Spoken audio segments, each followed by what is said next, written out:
It's all good in the hood. Welcome to I Hope You Suffer. That's a lie. That tagline is a lie. Oh, wait. I actually did it wrong. Hold on. Let's start that over. It's even worse. It ain't all good in the hood. Welcome to I Hope You Suffer. Okay, correct. That is 100% correct. It's, I guess, a fine tagline for this movie. Yeah. Technically, it was not all good. None of it was good. No, it was all pretty bad.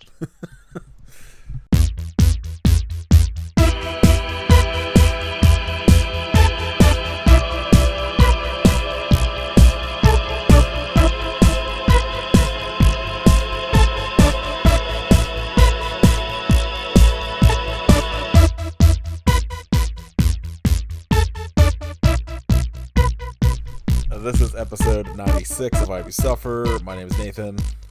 I'm Kit. I'm Katie.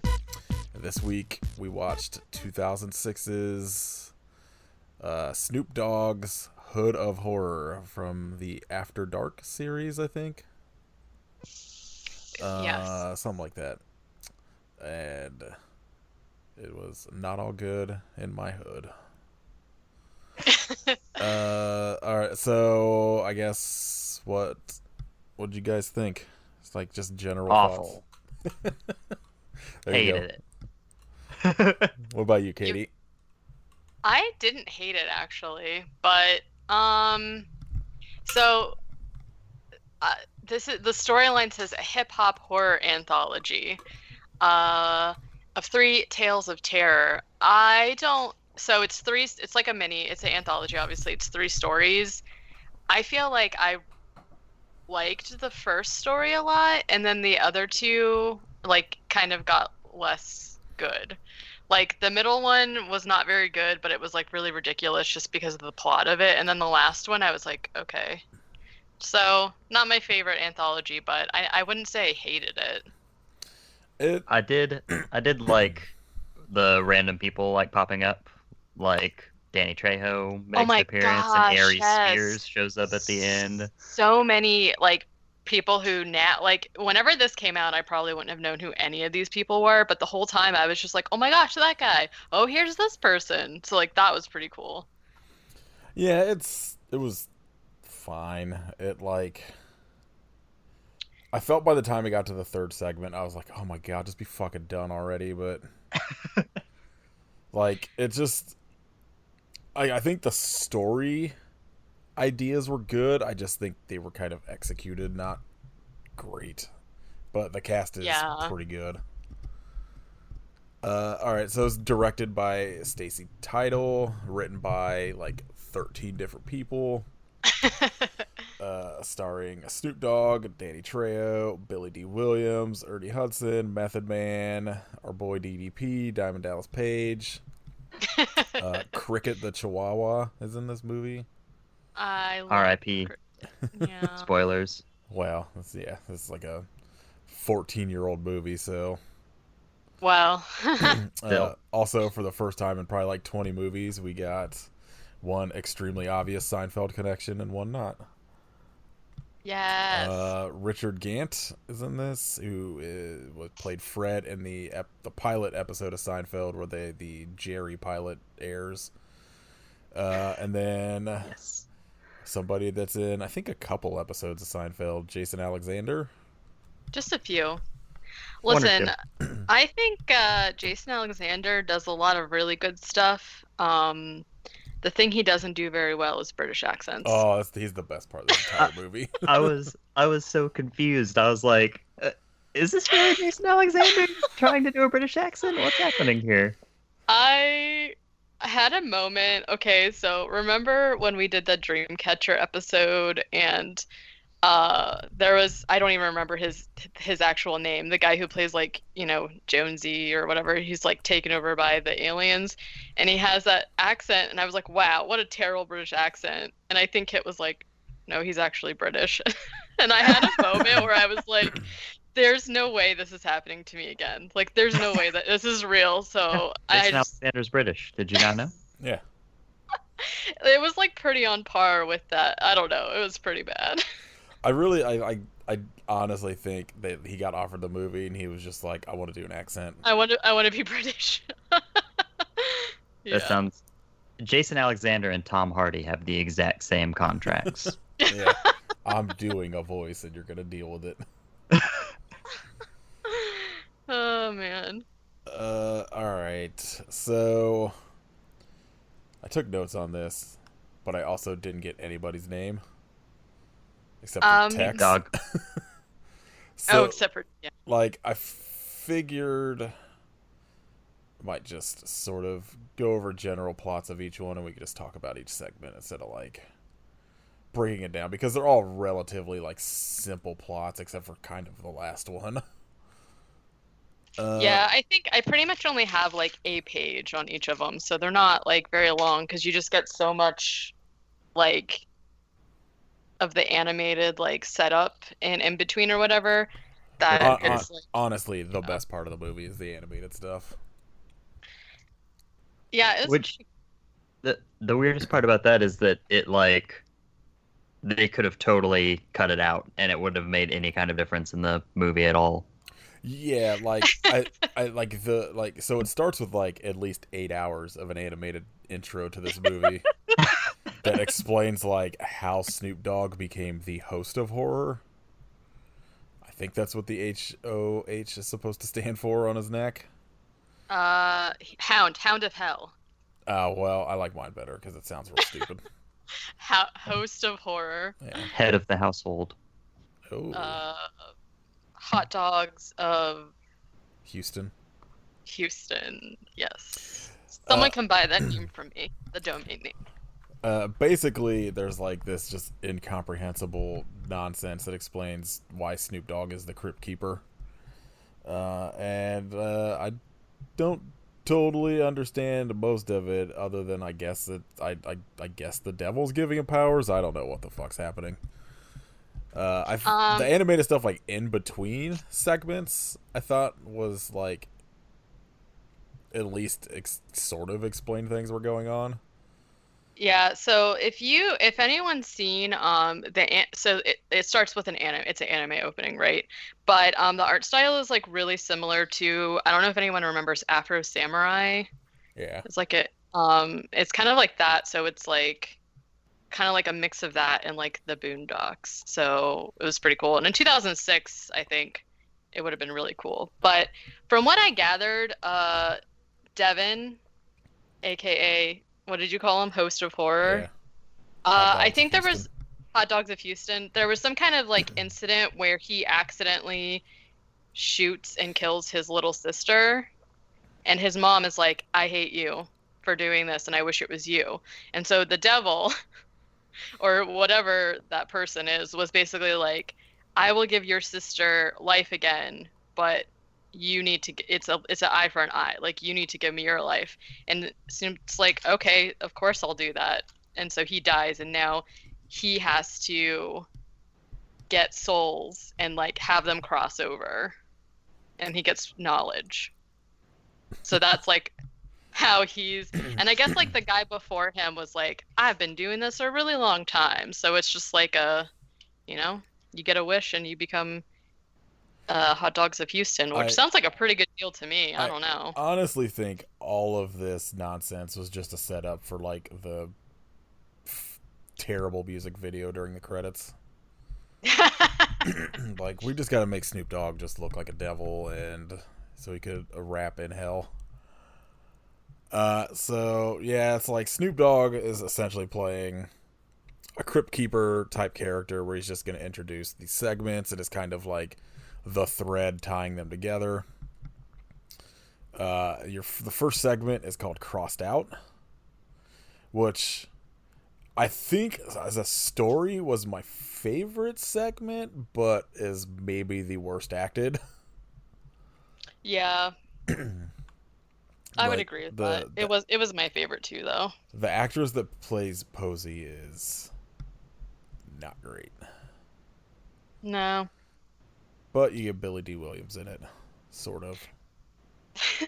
It kind of reminds me of like It's kind of like a mix between like Goosebumps and Tales from the Crypt, where the stories are like pretty gory, but the acting is like Goosebumps level. Like, you know what I mean? This segment has maybe one of my new favorite deaths of all time. Oh, is it the 40? Oh God. Yes, because I saw it, I did not expect it like that to happen. And I was like, what the fuck? I was like, this just defies all rules of science. I like that the 40 got bigger after Yes. it pierced his skull. Yeah. It's like a 60 now. So they don't tell you is this the bottle of 40 is made of an absorbent glass, so it just expands too. I mean, So like the general If blood touches it, all bets are off. yeah. It's a weird like it's like sort of like a gremlin where it's just you can't get it wet. But I guess that doesn't. but it's wet inside, so that's weird. Yeah, well, maybe there's a coating on the inside. I'm not going to argue that probably there is. I'm gonna listen to the audio commentary, see if they explain it. I would absolutely listen to. I would watch. The only way I'm ever watching this movie again is if there's an audio commentary from Snoop Dogg hanging out with like Diamond Dallas Page on the audio commentary. Yes. Just those two. All right. So like the main plot of this one is Posey is like a spray painter, and it's just like having trouble with other artists covering up her art. Even these douchebags covering up her art because it's too girly. Yeah, there's a lot of not great language in this movie in general. Like in both the first and the second segments, there's a lot of like This was sexist, racist stuff. This was another one of those movies where I think it's just mostly a YouTube thing, and the fact that it wasn't like a great like upload of it, that like I had trouble hearing a lot of the dialogue. So I feel like I didn't pick up, like, especially in the second segment, I don't think I heard any of the dialogue. I don't think you needed to. Yeah, I didn't. Well, it's pretty. I didn't like, have a easy problem with to, the audio in this one, but it's pretty easy to kind of gather what's going on. But I feel like anymore now, if I don't have closed captioning, I don't know what the fuck's happening. I'm too old. I mean, I feel that. So she gets in a fight with these fucking dudes. That like one dude pulls a gun on her and threatens to shoot her in the neck, so she shoots him in the eyes with spray paint, which he gets over pretty quickly. That I feel like would not happen. As she's running away, she runs into Danny Trejo with some pretty terrible makeup. Yeah, he looks real gross. I don't know what was going on with him. Those teeth are pretty sweet. Yeah. I feel like all of the like big names that were in this were just like, I'm doing something cool if I'm doing this movie for like $20. So I'm doing a British accent and I want fucked up teeth. And they're like, just show up however you want. Like, it doesn't matter. Billy D. Williams is like, I'm gonna be a preacher and you're gonna fucking deal with it. So she runs into Danny Trejo on a rooftop and he kidnaps her and takes her to his weird lair. And essentially just gives her a tattoo on her arm. Yeah, it's pretty sick. Very, very creepy and weird. But, it's just like somebody wants to give me a free tattoo. I mean, I don't want to be kidnapped, but I would like a free tattoo. I mean, it's. It also like there's a bunch of like flashbacks throughout this segment, and I think a couple of them happen here as she's like getting tattooed. She's having these like weird visions and like shit from like her youth or when she was a kid, and like I don't know, at some point like she has a flashback of her dad murdering her mom and then killing himself, and he's like painting on her forehead, and he's like, see, it's just like your finger paints. Yeah, he writes R.I.P. on her forehead like with her mom's blood. And was like, it's just like your finger paints. I was like, oh. Okay, but what's like even more disturbing is that, like, okay, there's like one point where she still has that picture that she was finger painting when she was like 7, and it's just like completely covered in blood, and I was like, that's pretty gross. Yeah, it seems like that You're just carrying that around, like, probably with some kind of evidence. Yeah, you'd think so, but so she gets this tattoo and she comes to and she's just in like an empty warehouse. It's not a lair anymore. Danny Trejo's gone. Yeah, the candle room's gone. He like just says some weird mystic nonsense that essentially means that if like he's says a bunch of shit about like the streets being dangerous and I don't know, some just a bunch of bullshit that essentially means that she now could go out and spray paint, like cross out somebody else's art and it will kill them. The first one she does is the guy from earlier in the movie that pulled a gun on her, where he's essentially about to rape a stripper, and she crosses it out just in time as he shoots his dick off. That was pretty good. Very well deserved. Yeah. I think this is the first time you see Billy D. Williams. She goes to this church that she's supposed to be doing a mural on. And yeah, because this is like as she's coming into Billy D. Williams' office, like the dude who shot his dicks off, parents are coming out. And like she's like, oh, so like what were they doing in here? They're like, they tell her like the story, and the only quote I wrote down was, "He unloaded on his own load." Yeah. It's so terrible. Like the fucking dialogue she says in this one is pretty fucking bad. Yeah. I think this is the point that she had the flashback about her dad killing her mom and himself. She's like back. She goes back out, and it's just like skulking around fucking buildings, looking for places to tag, and sees the other dudes that were part of this crew that attacked her earlier, which is like this one pretty big black dude and one really tiny white dude that I guess he protects. And she sees them painting over other people's work, and the one dude's like, well, I'm thirsty, so I'm gonna go rob this store for a 40. As he goes, robs the store, as she goes and crosses out their work, and as he comes back and he's like he goes to like pour out some for the homies. Yeah, he's pouring some out for his dead homie, and he hears sirens and turns around and slips in the alcohol, which he falls face first onto the bottle, which goes without breaking straight through his head and just spurts blood everywhere, and it fucking rules. It also reminds me of I went to see Deaf Heaven and Power Trip when they were on they were touring with like Lamb of God and Anthrax, and they had like an off date where it was just those two.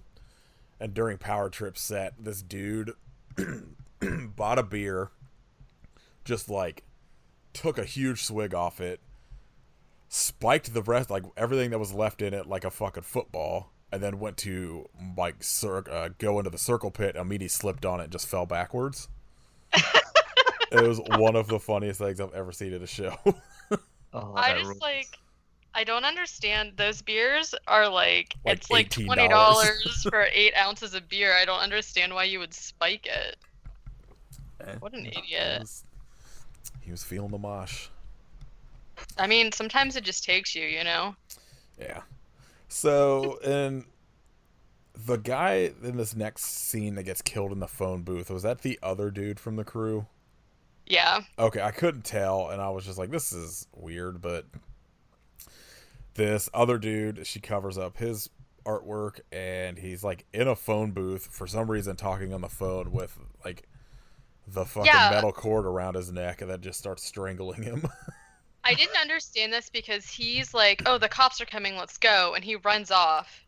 The other guy slips and gets 40'd. And then he like comes back and he's like, "Oh no!" and like sees the guy dead, and then immediately runs to a phone booth. Like, what are you doing, man? I don't know. That's what like So yeah. it like dawned on me as we were talking that it was probably that dude. I just thought it was like another random dude, and like this was another like this scene would have been perfect to just have a montage of just gore and like people dying, like instead of just this one dude. Well, yeah, and that's the other thing. I mean, I understand that it was these were shorts and like they spent a lot of time like with her background or whatever, but I just felt like she really only killed like 3 people, and like I don't know. Yeah, I feel like this was a story that like would have been better as like a fleshed out like 30 something to 40 minute like Tales from the Crypt episode. Yeah. Or like because I feel like this one gets sort of shortchanged as a story, and then the third one story wise not so much, but the third one I felt was like at least kind of more of an interesting idea, and the second one just seems like it took for fucking ever.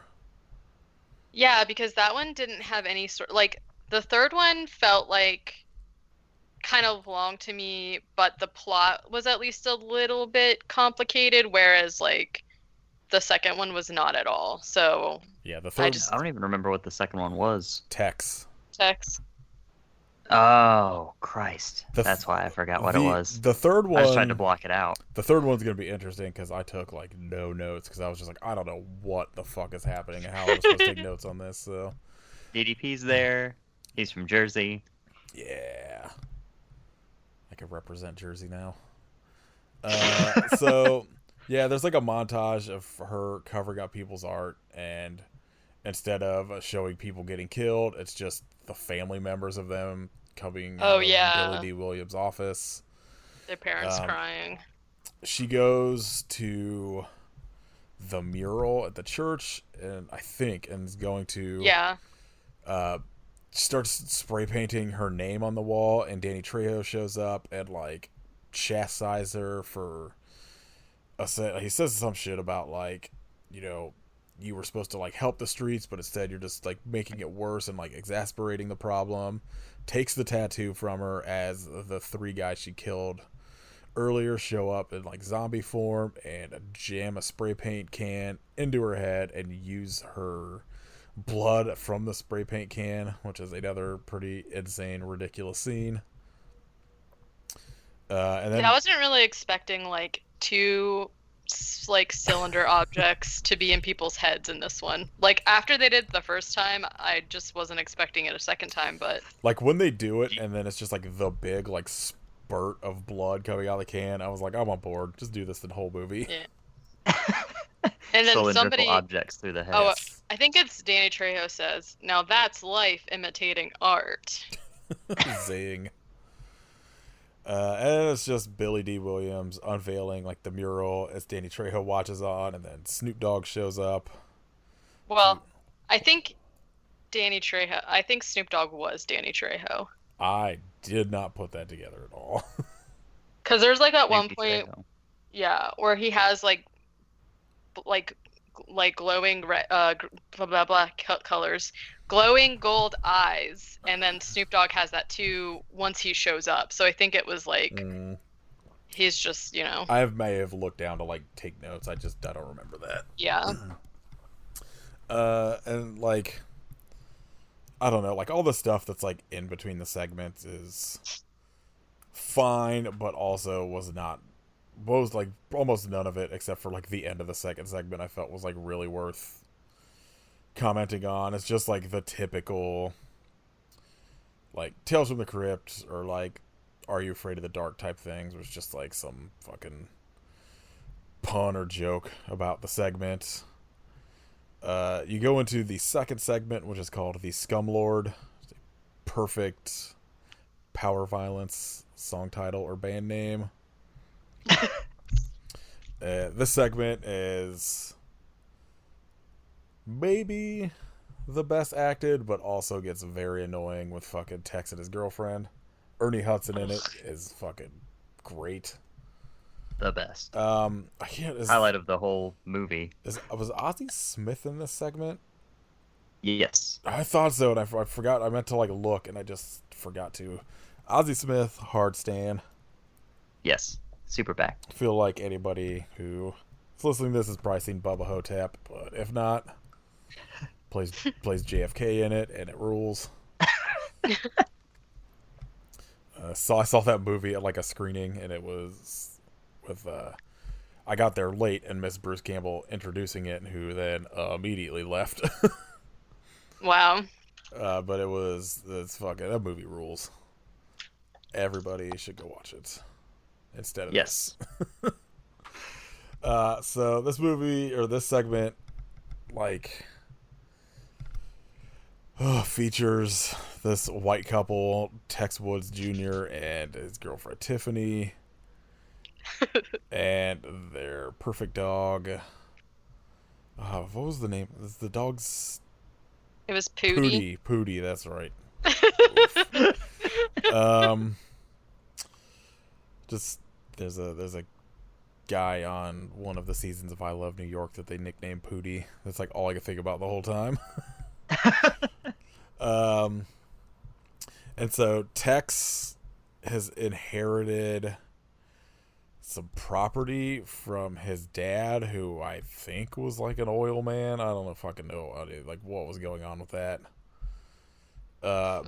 They're like Tex is like the most ridiculous character of this entire movie. His dad, like, him and his dad are like the most over dramatic redneck stereotypes possible, but like rich redneck stereotypes, like to the like oil tycoon. Yeah, to the point where like they have fucking bullhorns on the front of their limo and shit. Tex, his dad actually, like, actual Tex seems like he was like a pretty decent guy though. Yeah, he's just, though, like, the little bit you see of him, he basically looks like the fucking Texas millionaire from The Simpsons. Yeah. So Tex Woods Jr. is like, his dad dies and he's told he's got to like go like learn fucking respect and honor from these Vietnam vets that his dad was in the service with. Yeah. Ernie Hudson and Ozzie Smith being two of them. I don't know how that timeline makes any sense, because Ozzie Smith is way older than Ernie Hudson.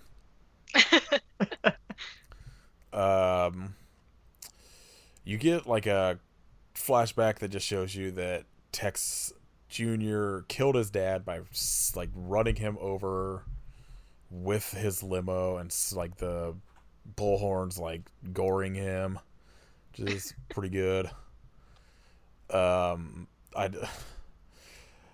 like this entire segment. I was just like, oh my god, please just fucking somebody kill these two, because they are the worst. Texas and Tiffany are just like the worst characters I've come across in a movie in a long time. Well, they got there eventually. They do, but oh my god, took like, way too long. Yeah.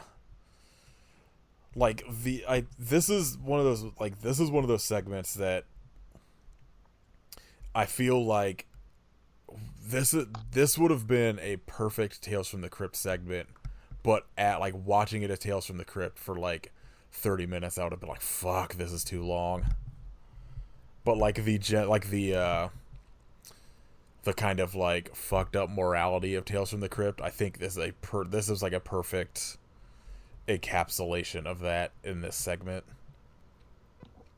Yeah.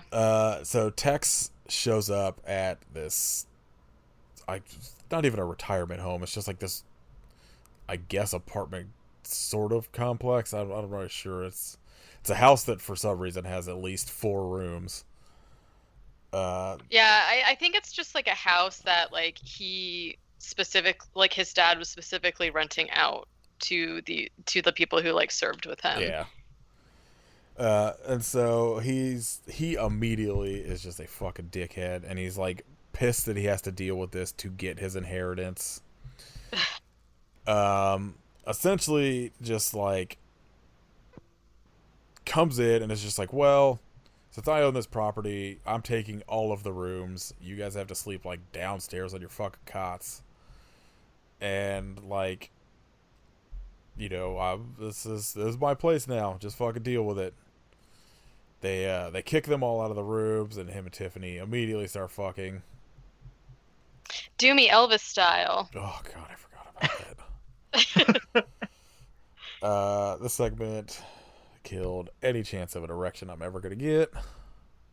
Because now R.I.P. only the boners we lost along the way. Only ever going to think about this a sex scene coming up here in a minute.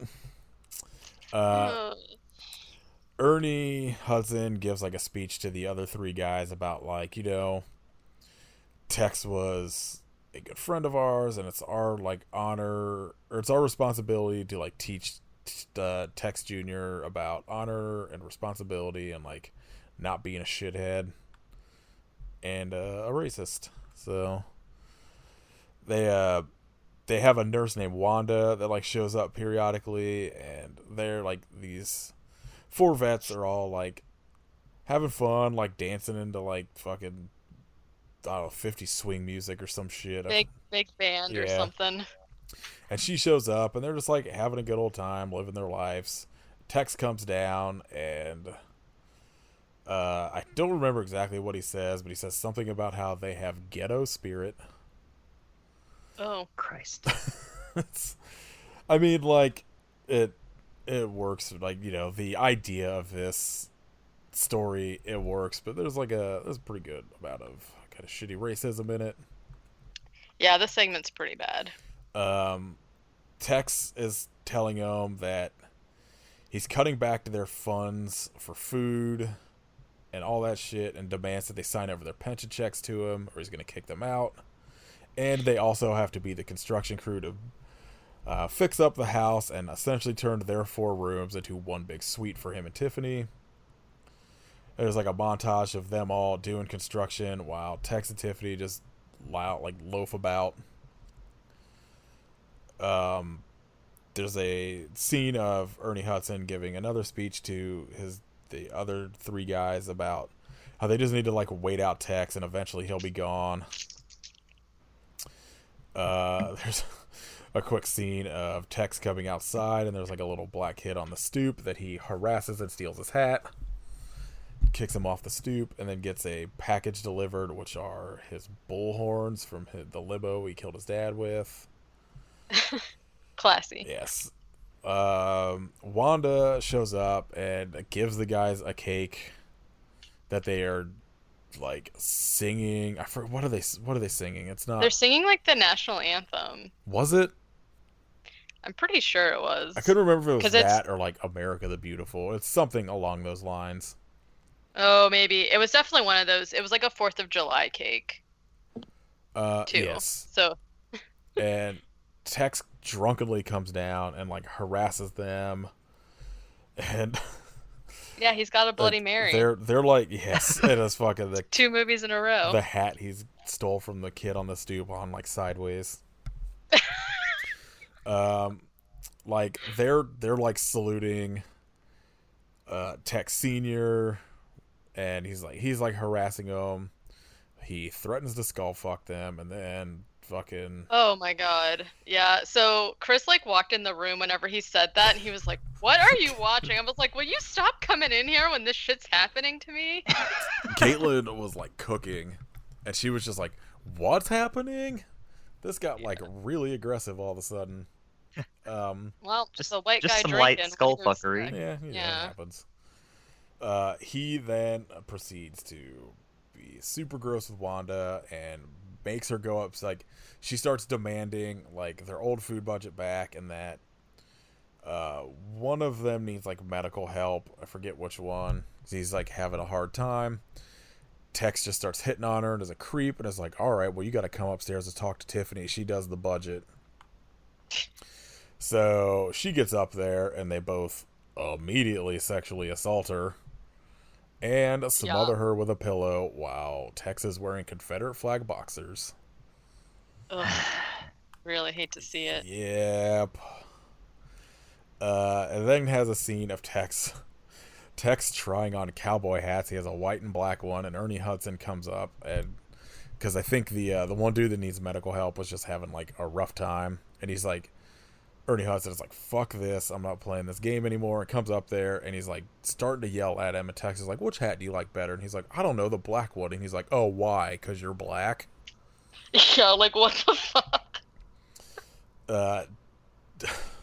Meanwhile, like, Tiffany is in a bathtub feeding Pootie some caviar. Oh, yeah.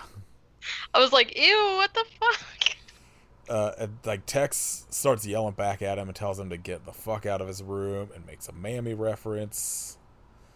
Which is cool.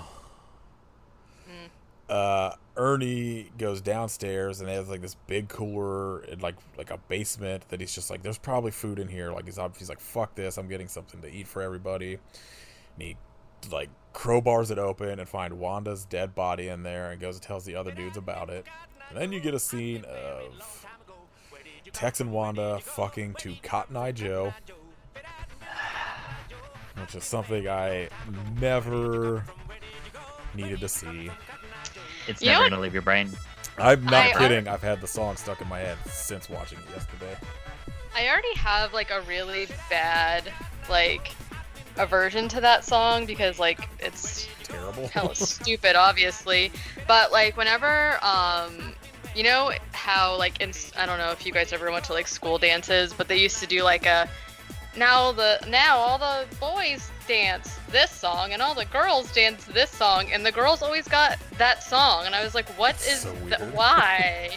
Like, what is going, can we get some like TLC or something? Like, what is this shit? So I already hated that song, and now anytime I hear it, I'm just like, no.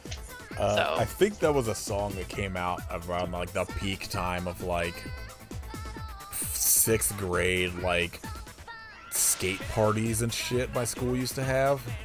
Yeah, they used to do it at the rink, yeah. Stupid.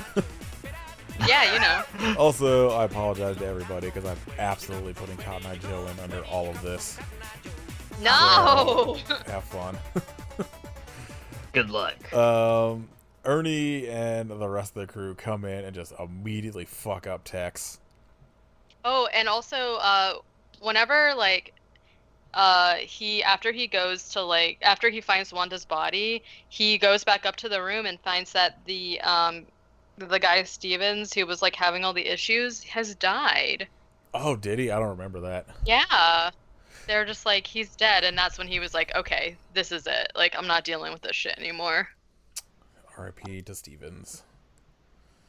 Yeah, so they go in and they basically just beat the shit out of Tex, and he like wakes up with a bag over his head, tied up under the kitchen sink, which is leaking on his forehead, and is like water torture, which is not something I normally approve of, but Tex kind of deserves it. Yeah, that's fine. They tie him up into a wheelchair, which was maybe Steven's wheelchair. Yeah, I think so.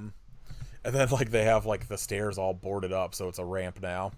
They wheel him upstairs, where Tiffany has been tied up to the bed. They've been force-feeding her caviar, so now she's all, like... she's all bloated and gross. And she's, like, farting constantly. Yes. It was, like, literally, like, 50 jars of caviar. Well, I think they said it's been like, something like 3 days, maybe? Oh my god. Because I think they said it's something like they've been starving Pootie for that reason. Oh, that makes sense. They, I think, like, this was one of the scenes that I couldn't make out a lot of the dialogue. Like, I think they offer Tex that, like, they can kill him or her, maybe? Yeah, he basically, he's like, only one of you is leaving this room alive, and you have to decide. And then he's just like... He's like, well, obviously me. Yeah, he's like... And she's like, oh my god, I can't believe you. And he's just like, well, you kind of let yourself go. Like, Jesus Christ. And so they're like, all right. And attach, like, a vacuum to her mouth. And, like, put it on reverse or some sort of, like, air pump, which inflates her with air, and her stomach explodes. And I think Ernie Hudson calls her Tiffy Pop. Anybody for some Tiffy Pop? Pretty good pun. That was a pretty good one. That was probably my favorite joke And then in this whole movie. he lets Pootie out of the dog cage, and Pootie immediately starts eating Tiffany. As one does. Good Good job. They then, like, Tex is like, all right, well, you've done it, let me go. And he's just like, she's like, I never said we were letting you go. We just made you promise you would leave this room alive. And they push him down to over to the stairs where the ramp is at, and he's in this wheelchair, and they like put a gun to his head, and he's like, no, wait, like, just hold on, like, we can work this out. And he's like, I don't think so, and just lets him go, and he rolls backwards down the stairs, where at the end of the stairs the bullhorns are attached, and he ends up gored on them, and right through his neck. Yeah, gets what he deserves. He sure does. Then it's just another. I feel this was the segment change that I liked more, even though they kill Pootie. So violently. Yes. I know. I don't. Yeah. Because the men end up like keeping Pootie, and they're like celebrating Christmas, and Snoop comes in, and just like he's like, oh, I forgot one, and just like shoots him. Oh, I totally forgot. Cause like, what the hell? I didn't write it down, but there was a pretty funny fucking joke at the beginning when Snoop is walking with like the two like ladies that are part of his crew or whatever. He's like walking through like a back alley. There's a bunch of dudes, and I think there was a guy called like Legless Joe or some shit. Oh yeah. That is like complaining about the new sneakers he bought that are like you see like the sneakers like on like a telephone wire, but it was just like his legs wrapped around it with the sneakers on it.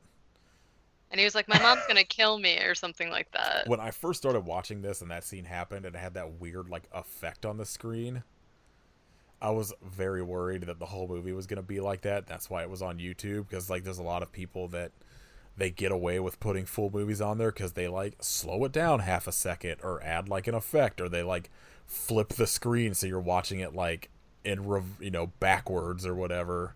I was like, oh no, please tell me there's not this weird wavy shit throughout the entire movie, but apparently that was just a choice they made for the movie. But yeah, Snoop comes in this little changeover thing and with his little devil friend and like shoots this dog, and Ernie Hudson was like, oh, that sucks. Everyone was surprisingly cool with him obliterating the dog. Yeah. And then his little henchman like throws up in the punch, and it's just like, you're gonna like that. I just liked Snoop Dogg and Ernie Hudson interacting because it's just something I never thought I was gonna see. Yeah. And then I literally have like 3 notes for this next segment because it was just incomprehensible to try to take notes for. The third segment is called Rhapsody Askew. My first note is, what's happening? Because it starts out and that's every subsequent note. Yes. Well, it starts out with like essentially the entire plot of this segment and like a weird 30-second like flashback thing. And so I was just like, I don't know what's happening. And there's like all this red carpet shit going on, but Snoop Dogg's also like sort of involved in this storyline at the beginning, and it was, I couldn't tell like where the segment crossover ended and the actual story began. So if you have ever heard Diamond Dallas Page speak also, like the whole setup for this, so like the twist on it is completely ruined like by this flashback right out of the gate. Like, oh, yes. Okay, well, that's obviously DDP, who is this dude's bodyguard, so he might as well have just had like the face mask on and yelled bang. It did a fucking diamond cutter symbol. He diamond cuttered Aries Spears to kill him. Well, as someone who I did not know what his voice sounded like, I didn't know until the reveal. So, still very mad there wasn't a single diamond cutter in this segment. It's garbage. Like, what was the point of the whole film even? You could have. This movie would have easily been a 4 out of 5 stars for me if he would have been like doing bodyguard work and just like diamond cut some fucking fan trying to get to this dude. But this one is essentially like this rapper whose name I did not get. Did you get it, Katie? Sod. Sod? Oof. SOD, sod. So Stormtroopers of Like Death win an award. like the grass, put down some sod. Uh, I don't know. Sod just wins like some fucking award for, I don't know, something at the worst award show I've ever seen. He's a rapper. Okay, so basically, like, the plot of this is that this guy goes to church and tells God, if you make me a famous rapper, I will be a better person. Then he leaves the church and immediately meets Aries Spears, whose name was, I don't know, Quan. His name is Quan. And he's like a producer and or rapper, I don't know. So they get together and become like a famous, like, duo making rap music. And Snoop is just like trying to interview people, but he does something that I really hate. So like in the very beginning, when you're finding out like why Snoop is like the hot dog of Houston, he the devil like gives him a knife and is like, forgot you about have Hot to Dog of Houston already. I was like, wait. I was like, what's happening? gives him a knife when he's like, trade your life for your sisters, and he slits his own throat. Like, that's how he kills himself. So he has this like laceration in his neck, and in this scene, Snoop like takes his fingernail and like runs it through the cut, and I was just like, oh god, I hate that. It was so gross. It looked pretty good he then though. also reverses it to seal it back up. Yeah, he's like, it's fine, I'm cool. Yeah, that was like That was pretty gross. I think I was like looking up something, trying to like take some notes for the movie as like the segment crossed over, and then I was just like, why is Snoop like on like why is he just being like fucking Ryan Seacrest on the red carpet? Like, what's happening? And then I think I think he's just supposed to be like close to like whatever's going on with like the people or whatever. Yeah, it's just like all the other segments, it wasn't until the end, so him being at the beginning of it, and it just seemed like it was for like a solid like 5 minutes that I was just like, I don't, is he like it was actively in this strange. one? But yeah, I don't know, this this is my notes in a row is what is happening? Snoop on the red carpet, award show question mark, DDP hasn't diamond cuttered anyone yet, this is garbage. Yeah, like essentially it's a year after the robbery from the beginning happens. Also, can we talk about how the fucking bodega that gets robbed is like essentially just like a storage container? Yes. Yeah, I mean, they're doing crazy things with storage containers nowadays. Back in 2006 though, I don't know, man. This is where it all started. The Hood of Horror. That's right. Somebody saw that and was like, that's a good idea. I don't even understand why, the lady, I don't remember her real name, but she's in like Insidious and all those, like the older lady. She's in a lot of stuff. Lin Shaye. What is it? Lin Shaye. Yeah.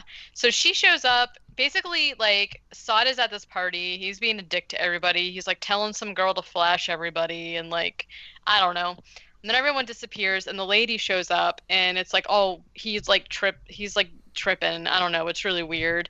And she's basically like, hey, remember when you promised God that you would be a better person? Well, you are a piece of shit. And he's just like, So then this is where you get, so like the reason that this story was confusing to me is that it like starts with this thing that happened.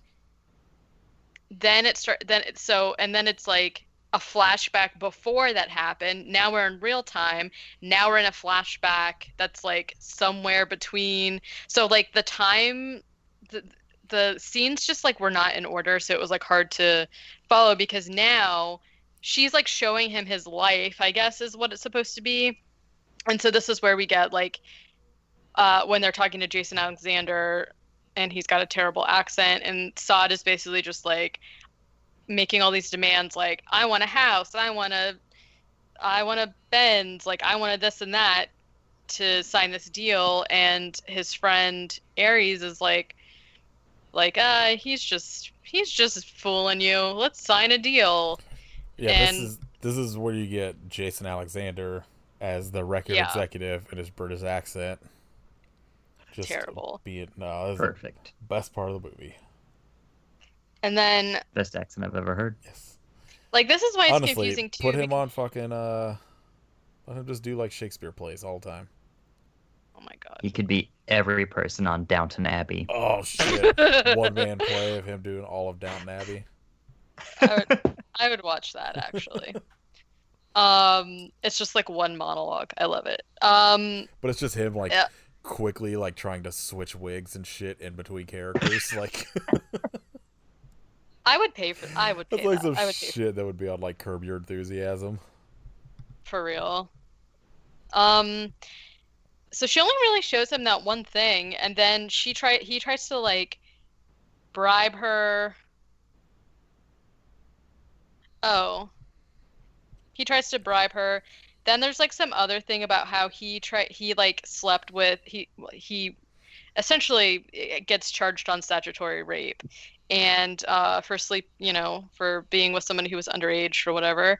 And Quan is basically just like, man, why are you a piece of shit? Like, why are you like this? And Saad is just like a total dick to him, and he's just like, I can do whatever I want. I'm Saad. Like, who the fuck cares? What a terrible rap name. I know. So then we see like the full night of the robbery, basically. And so Quan is basically just like, you're a piece of shit. I don't want to work with you anymore. Like, you're terrible and you treat me bad. And so it's like, man, I'm sorry. I'm just, fame and, whatever it is musicians who are terrible creeps say. And then it's just like, hey, let's be friends. And Quan's like, well, we've been through a lot together. Like, I guess so. Like, let's go to the studio.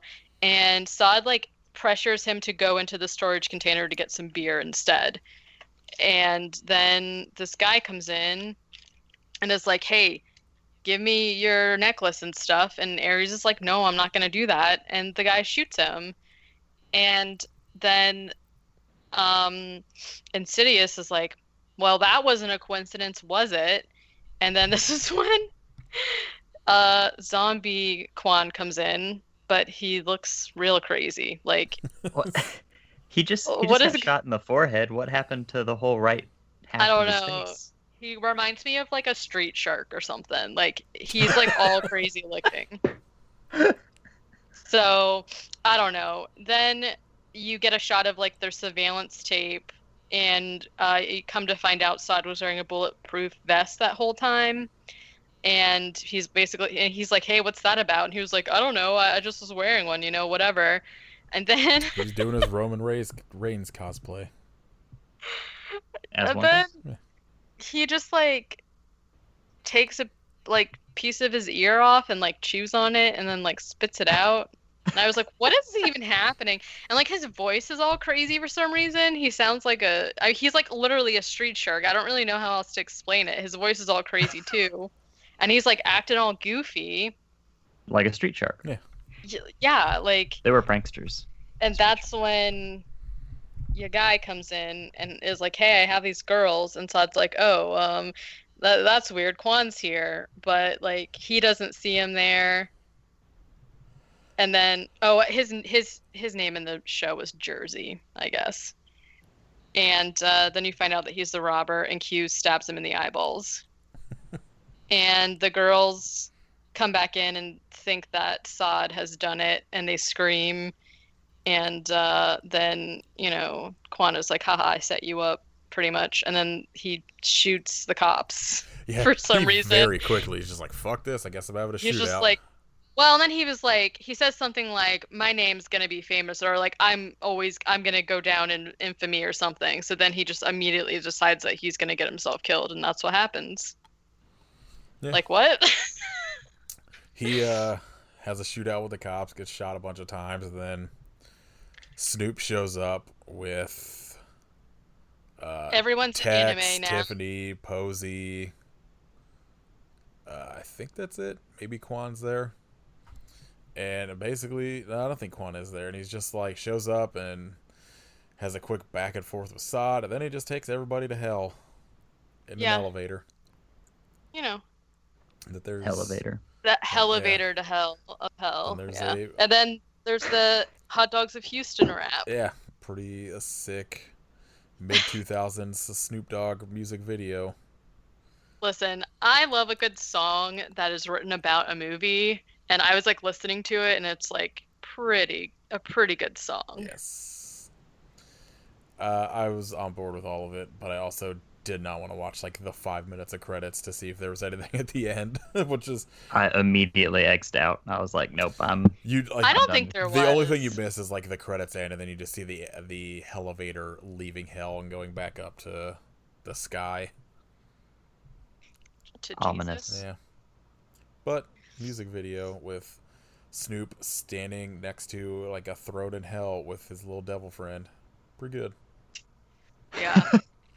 I feel like, I don't know, like, I think that, like, yeah, of course, this was very much like a Tales of the Crypt feeling sort of thing, but I feel like the perspectives of the characters were like a lot different than what we normally get from from those kinds of shows. So I don't know. I feel like if maybe this was like an actual series and they could have like fleshed out the stories or a little bit better, like I feel like it would have been better. But I think I think the pacing for like a anthology wasn't super great to me. Well, I think it was just also, I feel like it was probably just hampered by like budgetary restrictions, because especially with like the the guest spots in this, and like the people in it probably demanded more of the money that could have went to, you know, a script rewrite or like a, you know, just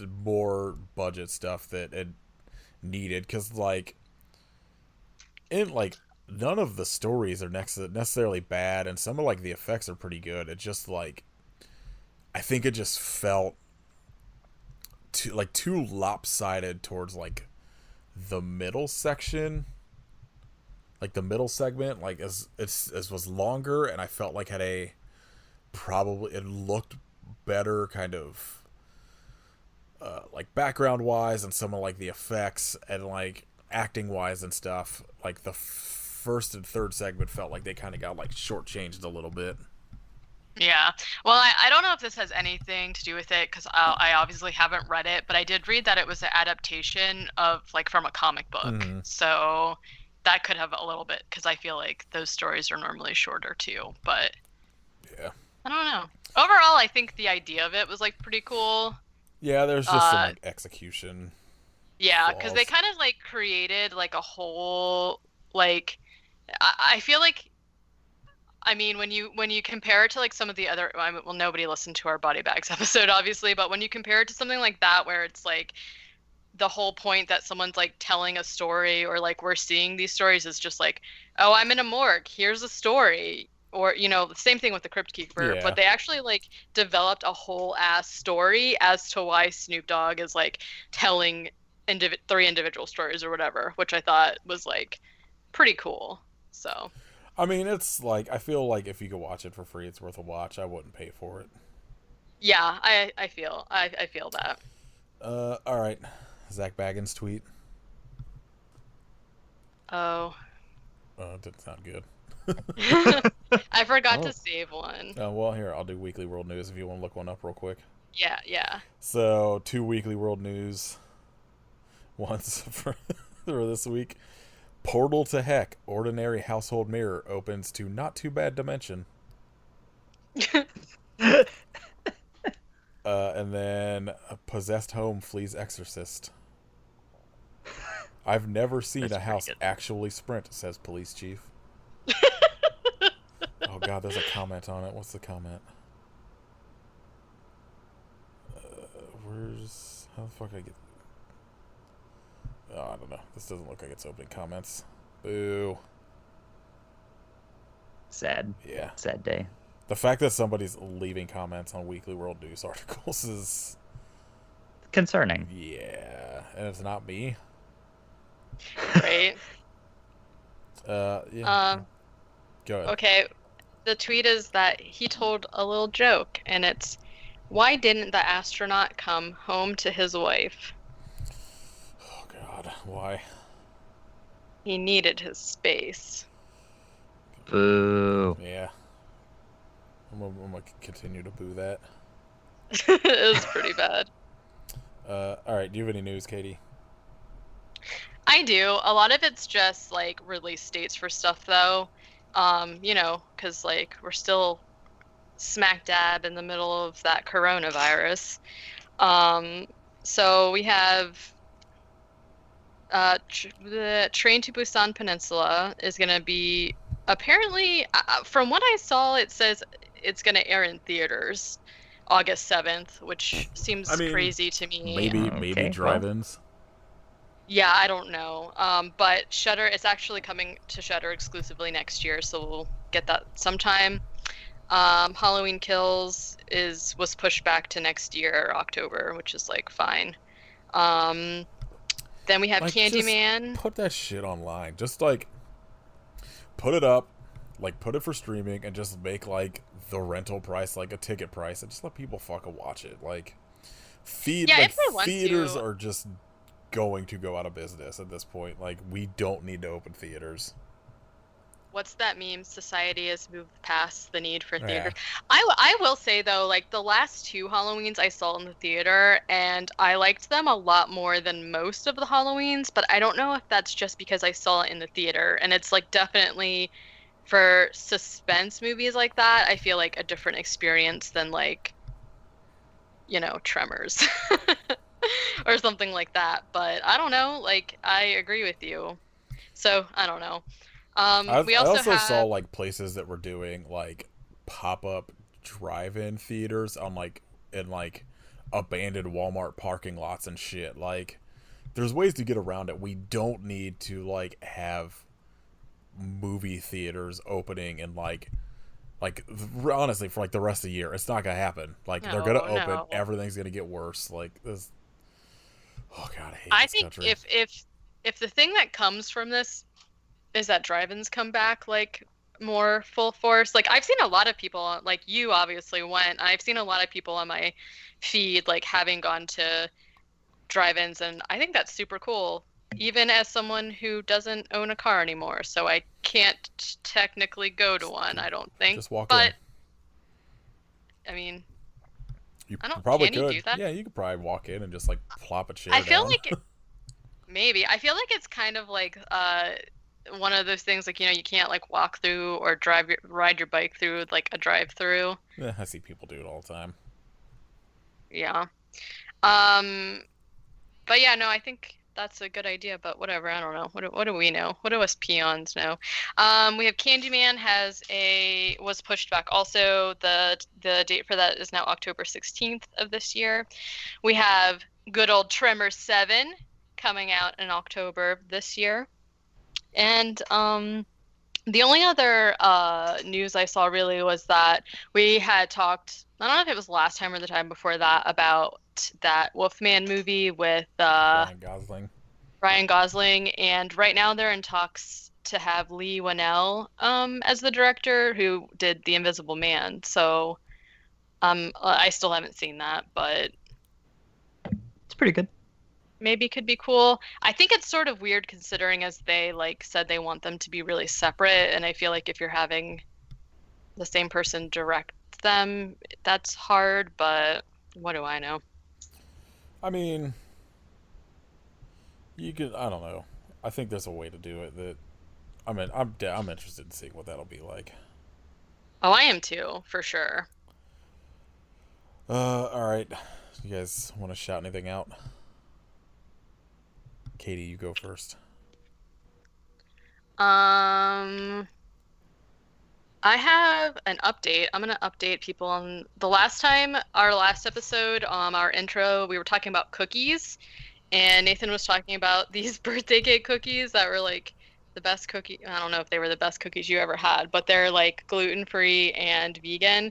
And I actually found the brand because it's part of a list of Black-owned companies that sell through Target. So you can get the cookies there. They are called Partake Foods, and they look really good. There's birthday cake, carrot cake, ginger snap, triple chocolate. I need to get that. I want to try cookie this. Butter. So those are just like sound like the best thing ever because they're free of peanuts, tree nuts, eggs, wheat, milk, soy, fish, shellfish. So like, get on that. Yeah, no more fish and cookies. Thank God. Like, oh, that was like my main.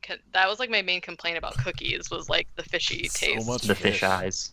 My real shout out though is Flamin' Hot Dill Pickle Chips from Lay's because they're delicious. Ugh. I love dill pickle. I love all pickles. I love anything pickled flavor, and spicy pickles are the jam. All right, Kit, what food do you want to shout out? Oh, we're doing food? Katie, I was gonna Katie say did bed. too. So, Mine were food, so. what was it? Non-food. Beds. Huh. Get a good Oh. bed. Don't sleep in a shitty cabin bed. I'd back agree with that. That's where I've been sleeping the past 3 nights. My back is ruined. Yeah, sounds not fun. Food-wise, Cheetos Puffs. Oh, yes. Those are my favorite. Just down those and feel like garbage. It rules. Delicious. I'm gonna shout out Such a satisfying crunch. the. Yes. I haven't had Cheetos in so long, so I can't add to this conversation. I'm gonna say the album Bakunawa by White Boy Scream. That's your food rep? Yes. Delicious. Yes. It tastes plasticky. Mm. It's like this fucking very weird. Like the only way I could explain it is experimental opera. It's very strange, but it's really fucking good. Food wise, I'm gonna say Abe's cornbread muffins. Oh. So there you go. Now you guys Cornbread. go grocery shopping. More cornbread. Yeah. Assume our rec is always cornbread. Can we just like say that? Yeah. Cornbread, hard stand all the time. Yes. So next week we are going to do we're starting a string of 3 movies where we're each picking one good movie we like, leading up to episode 100. Next week is Kit's pick, and Kit, do you want to tell us what you picked? I sure do, because I just can't get enough of the stuff. I love it. This is also a movie Katie had never seen before, so Oh, hell yeah. It's true. I hadn't this time. go watch the stuff. I think it was on Prime right now. Yeah. Yes. Yeah. So that'll be next week. We are currently doing, leading up to episode 100, a contest to win a free Shredako shirt. Woohoo! So post it on Instagram and Twitter. All you have to do is go to iTunes and leave us a review, screenshot it, and email it to us at... what? Preferably not a bad review, Yeah, but I would hope not. like, yeah. We've gotten one so far based on the posts we made on Instagram and stuff, but yeah, leave us preferably a nice 5-star review on iTunes. If you leave a bad review, I'm going to poop in your shirt. Yeah. Gonna fill you with caviar till you explode. Yeah. But leave us the review, take a screenshot, and email it to ihopeyousufferpodcast@gmail.com with 100 episode giveaway in the subject line. And then we're going to announce it on our 100th episode and then post it on Instagram and Twitter and stuff when the episode drops. And we will send you a free shirt of your choosing. And probably some other stuff, because I have some buttons and stickers and shit laying around, and we might have some new buttons getting made. So that'll of something that we also have a product of that no one has seen yet. correct. So yeah, do that. Tell us your favorite food item in the review. Yeah. Yeah. Just reviews about food seems to be our what we're always asking for. It's good.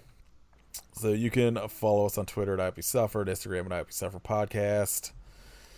Go listen to me and Kit's other podcasts. If you're listening, you've talked about it every episode. Go follow Katie on the things at Werewolf Face. And go watch the stuff. Alright, I hope you suffer, but why? Hot Dogs of Houston. Alright, Hank. Hot dogs. Hot dogs. Big Hank Hill energy over here.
Fly.